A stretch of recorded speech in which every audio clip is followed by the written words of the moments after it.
If you're new to the field of healthcare and this whole confusing array of providers and hospitals, doctors and specialists and primary care doctors and networks and all of this stuff, if you find confusing, let me try and give you a really broad overview of what it looks like and what a model of collaborative medicine means.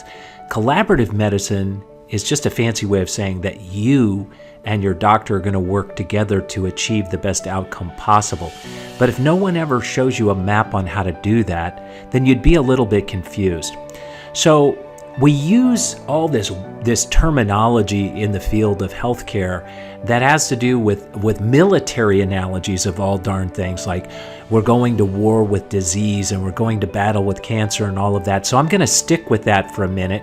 And I want you to think of your doctor, frankly, as a very tactical field commander, okay? He's the guy that's out there in the field, and he is the guy with a very narrow focus on the physical piece of the puzzle. In other words, he's focused on curing the problem that you have.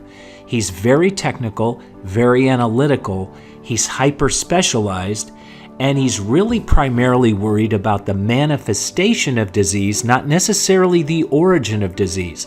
It would really be nice to know what the origin of disease is, but if you don't know it, it doesn't really bother a lot of doctors because they're going to attack it regardless. And I found that was a bit of a surprise to me, is that they didn't really dig into why I had what I had, which happened to be colon cancer, and then later a brain tumor. They never tackled that. It was almost an irrelevant question, actually.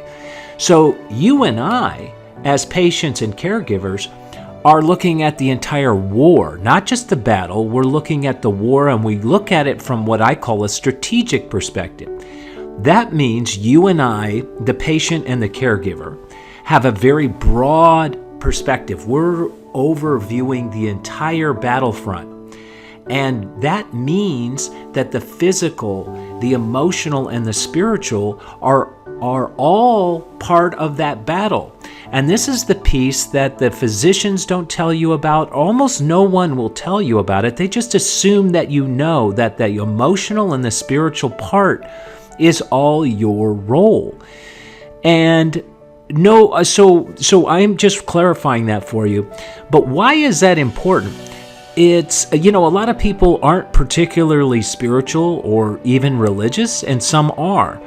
But why would you even think in these terms if you weren't? And the reason is that the emotional health, your emotional well-being, is a healing process. It is a self-repair mechanism that has a physiology in and of itself.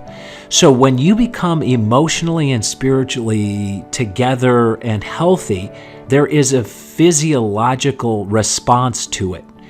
And it's being backed up by all sorts of science these days. So that's why you're going to want to take that role. You're going to want to take that healing role. And that part of it is rather subjective and even qualitative.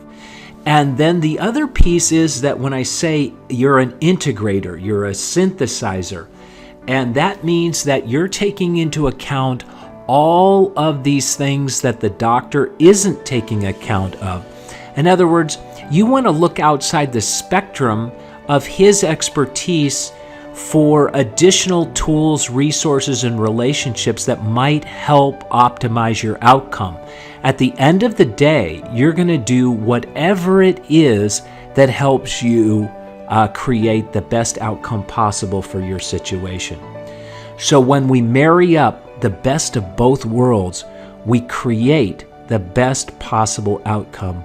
And that's the model we're looking for in what we call collaborative medicine.